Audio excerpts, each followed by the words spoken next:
बाहर से देखिएगा तो लगेगा इंडिया बदल गया है। मॉल्स में भीड़, फॉरेन ट्रिप्स की इंस्टाग्राम स्टोरीज, हर घर में कार, हर हाथ में आईफोन। लगता है मानो मिडिल क्लास अब कुछ भी अफोर्ड कर सकता है। घर, education, health care, gadgets, holidays, सब कुछ। लेकिन जरा रियलिटी की परत हटाइए तो दिखाई देगा कि ये पूरी चमक उधार की बिजली से जल रही है। भारत का मिडिल क्लास अब सिर्फ एक मिडिल क्लास नहीं, एक ईएमआई क्लास बन चुका है, जहां हर खुशी, हर खरीदारी और हर सपना किश्तों पर चलता है। आज हर चीज के साथ एक टैगलाइन जुड़ी है, 12 इजी ईएमआईज अवेलेबल। घर ईएमआई पर, गाड़ी ईएमआई पर, यहां तक कि शादी और छुट्टी भी ईएमआई पर। कभी सोचा है जिस देश की अर्थव्यवस्था को मिडिल क्लास चलाता है वो खुद कर्ज के नीचे दबा हुआ है।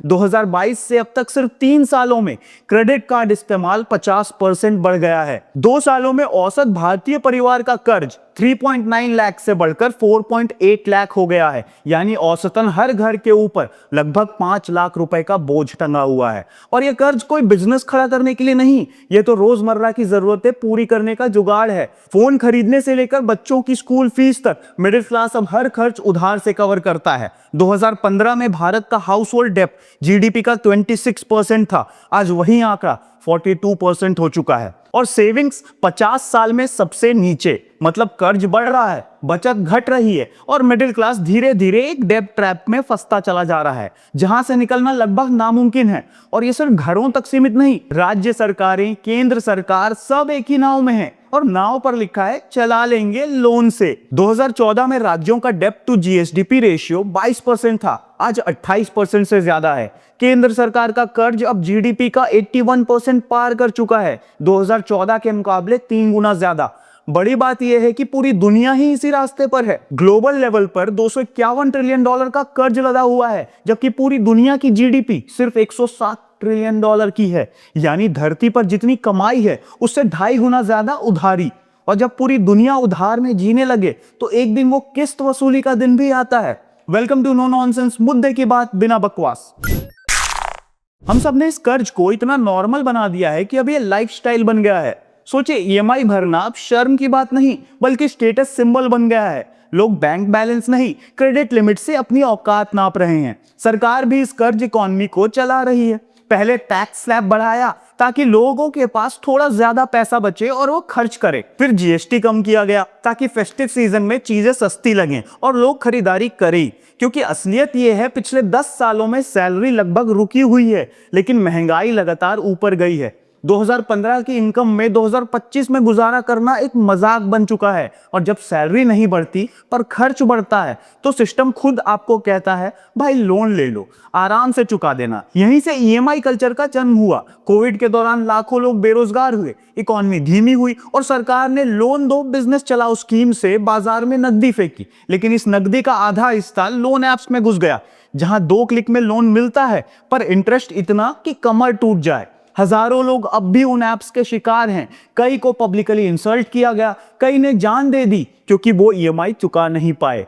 जैसे ही कोविड के बाद अर्थव्यवस्था थोड़ी संभली, बैंकों ने भी क्रेडिट कार्ड बांटना शुरू कर दिया। ऑफिस खुल गए, स्कूल फिर से चालू हुए, खर्च बढ़े पर सैलरी वही के वही। नतीजा, लोग फिर से कर्ज पर टिक गए। अब हर तरफ बस एक ही खेल, loan apps, credit cards, instant EMI schemes. और इस जाल में अब 5 से 10% मिडिल क्लास फैमिलीज ऐसी हैं जो पूरी तरह से डेट ट्रैप में फंस चुकी हैं। निकलना नामुमकिन। बाकियों की सैलरी का 1/3 या उससे ज्यादा हिस्सा हर महीने सिर्फ ईएमआई में जा रहा है। और सबसे खतरनाक बात, यंग बोरोवर्स यानी 20-30 साल के लोग जो जरूरत नहीं बल्कि लाइफस्टाइल के लिए कर्ज ले रहे हैं, आईफोन, बाइक, कार या वेकेशन पर जाने के लिए। डेटा कहता है 40% स्मार्टफोन ईएमआई पर है, 70% से ज्यादा आईफोन्स ईएमआई पर है, 80% से ज्यादा कारें लोन में खरीदी जा रही हैं और अब 27% लोग वेकेशन में भी लोन से जा रहे हैं। यानी मिडिल क्लास अब सपनों से नहीं, किश्तों से जी रहा है। अब कहानी मिडिल क्लास से आगे बढ़ती है सीधी सरकार के दरवाजे तक।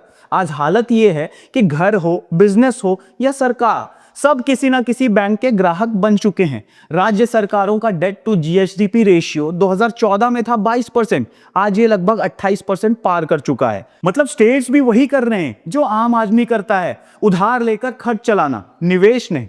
पैसा लिया जा रहा है सैलरी बांटने, फ्री स्कीम्स चलाने और राजनीतिक दिखावे के लिए, नतीजा, जो पैसा इंफ्रास्ट्रक्चर, एजुकेशन या हेल्थ में लगना चाहिए था, वो चला जाता है लाडली बहना और रेवड़ी योजना जैसे वोट कलेक्टर प्रोग्राम्स में। इससे जनता को अस्थायी राहत जरूर मिलती है, पर राज्यों की अर्थव्यवस्था धीरे धीरे खोखली हो जाती है। 2025 आते आते राज्यों और यूनियन टेरिटरीज का कुल कर्ज 27 लाख करोड़ से 90 लाख करोड़ हो चुका है। 3 गुना से ज्यादा का उछाल, और ये रिकॉर्ड किसी विकास दर से नहीं, राजनीतिक खर्चों से बना है। अगर ये पैसा स्कूल, सड़क, अस्पताल में जाता तो वापस रोजगार और रेवेन्यू के रूप में लौटता, लेकिन जब कर्ज केवल सैलरी और रेवड़ी में जले तो वो डेप्ट विदाउट रिटर्न्स बन जाता है। और वही आज कई राज्यों की सबसे बड़ी बीमारी है। राज्य जब अपनी इनकम नहीं बढ़ा पाते तो पुराने कर्ज चुकाने के लिए नया कर्ज उठाते हैं, यानी लोन लेकर लोन चुकाना।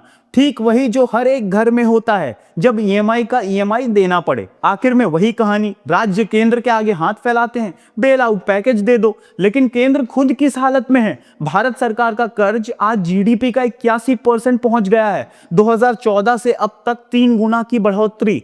एक तरफ सरकारें कहती हैं डेवलपमेंट सबसे पहले, दूसरी तरफ उसी डेवलपमेंट का पैसा लोन बन जाता है। हकीकत यह है कि सरकारी बजट अब भी ब्याज की ईएमआई पर टिका है। जितना पैसा टैक्स में आता है उससे कई ज्यादा इंटरेस्ट पेमेंट में चला जाता है, और जो बच जाता है वो फोटो ऑफ प्रोजेक्ट्स में चला जाता है। थ्योरी कहती है अगर उधार से ग्रोथ ओरिएंटेड इन्वेस्टमेंट किया जाए तो कर्ज बुरा नहीं है, पर जब लोन से सिर्फ रोजमर्रे के खर्चे पर हो तो डेट ट्रैप बन जाता है। यही फर्क मिडिल क्लास और सरकारों ने भुला दिया है। इकोनॉमिस्ट मानते हैं कि 2015 से 2025 के बीच भारत की सेविंग्स गिरी हैं, इनकम गैप बढ़ा है और प्रोडक्टिव लोन की जगह कंजम्पशन लोन बढ़े हैं। इससे हमारी इकोनॉमी की तस्वीर मिक्स्ड नहीं, कमजोर हो चुकी है। भारत की जीडीपी लगभग $4 ट्रिलियन की है, लेकिन उस पर $2.3 ट्रिलियन का सरकारी कर्ज लदा है। एक्सपर्ट्स मानते हैं कि कोविड के बाद थोड़ा कर्ज लेना जरूरी था ताकि रिकवरी हो सके, लेकिन अब जब पैंडेमिक बीत चुका है, अगर सरकार फोकस नहीं बदलेगी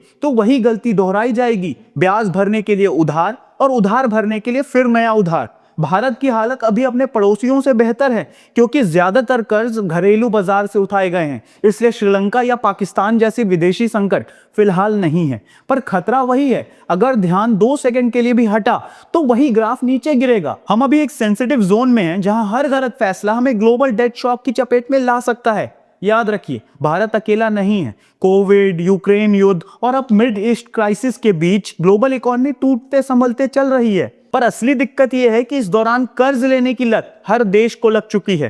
पैंडेमिक के पहले जितना उधार था, आज उससे 25% ज्यादा हो चुका है, जबकि वर्ल्ड जीडीपी उतनी बढ़ी ही नहीं। इसका मतलब साफ है, ग्रोथ नहीं, कर्ज से नकली ग्रोथ बनाई जा रही है। हर सरकार सोचती है कि थोड़ा और उधार ले लो, अगले साल चुका देंगे, लेकिन जब इनकम ब्याज की स्पीड से तेज बढ़े तो उधार कभी नहीं उतरता, वो बस नया ट्रैप बन जाता है। जब सरकारें फंसती हैं तो क्या करती हैं? टैक्स बढ़ाती हैं। टैक्स बढ़ेगा, खपत घटेगी, इकोनॉमी धीमी पड़ेगी। यही वो चक्र है जिससे बाहर निकलना मुश्किल है। यानी जितना उधार बढ़ेगा उतना खतरा बढ़ेगा, और यही खतरा ग्लोबल स्तर पर सर उठाने लगा है। ग्लोबल जीडीपी अभी लगभग $160 ट्रिलियन पर है, जबकि दुनिया का कर्ज $251 ट्रिलियन से भी ऊपर चला गया है। यानी पूरी मानवता अपने सामर्थ्य से 2.5 गुना ज्यादा कर्जदार है। यही डेफर्ड टैक्सेशन का खेल है। आज जो उधार सरकारें ले रही हैं वो असल में आने वाली पीढ़ियों से वसूली जाएंगी ईएमआई के रूप में। आज का ग्रोथ कल की गिरवी रखी हुई इनकम पर खड़ा है। वॉरेन बफे जैसे लेजेंड्स मार्केट से पैसा निकाल रहे हैं, कैश रिजर्व बढ़ा रहे हैं और क्रैश की तैयारी कर रहे हैं, क्योंकि अगर ये कर्ज का बबल फूटा तो ये सिर्फ बैंक नहीं, पूरे वैश्विक अर्थव्यवस्था उड़ा देगा। आज आईएमएफ और world bank bail out agency बन चुके हैं। कोई देश फंसे तो तुरंत $1 बिलियन का राहत पैकेज, पर यह राहत अस्थायी है। अगर बोरोइंग कंजम्पशन के लिए होती रहेगी और प्रोडक्टिव इन्वेस्टमेंट के लिए नहीं, तो ये दुनिया कुछ सालों में डिफॉल्ट और डेवलपमेंट के बीच झूलती रहेगी। आज वक्त है कि आईएमएफ, वर्ल्ड बैंक और ग्लोबल लीडर्स एक नया डेट डिसिप्लिन फ्रेमवर्क बनाएं, जहां ट्रांसपेरेंसी हो, जिम्मेदारी हो और हर देश को अपने कर्ज की सीमा तय करनी पड़े। वरना अगला ग्लोबल क्राइसिस किसी वायरस या युद्ध से नहीं, बल्कि एम्यूलेटेड डेट एक्सप्लोजन से शुरू होगा। और जब वो होगा तो सबसे ज्यादा नुकसान होगा मिडिल क्लास को, क्योंकि अमीर के पास एडवाइजर होते हैं, गरीब के पास रियायतें और मिडिल क्लास के पास बस ईएमआई की डेट। देखो, बिहार इलेक्शन ने एक चीज फिर साबित कर दी, सरकारें खर्च करती रहेंगी, पैसा हो या ना हो, वोट चाहिए। रेवड़ी बांटकर कुर्सी बच जाएगी, यही सोच है। लेकिन आम आदमी के पास वो लग्जरी नहीं है। आपके पास गलती की गुंजाइश नहीं है। आपका एक गलत स्वाइप, एक गलत लोन ऐप आपकी पूरी लाइफ की फाइनेंशियल स्टेबिलिटी को बर्बाद कर सकता है।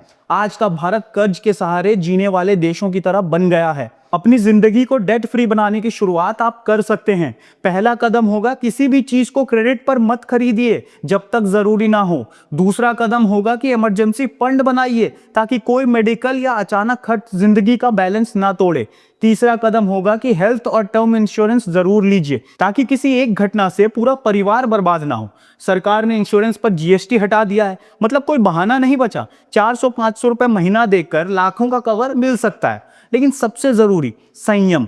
सोशल मीडिया पर दूसरों की लाइफस्टाइल देखकर ईएमआई मत लो, क्योंकि उनके इंस्टा पर जो चमक दिखती है वो भी किसी बैंक के लाइट से ही जल रही होती है। याद रखिए, कर्ज की आजादी भी उतनी ही खतरनाक है जितनी झूठी समृद्धि। और जब तक मिडिल क्लास इस उधार वाली आदत से नहीं निकलेगा, तब तक अच्छे दिन बस किश्तों में ही आएंगे। इस वीडियो को शेयर कीजिए, क्योंकि सच्ची आजादी वही है जहां सपने ईएमआई पर नहीं, मेहनत पर पूरी हो। दिस वॉज नो नॉनसेंस, मुद्दे की बात बिना बकवास।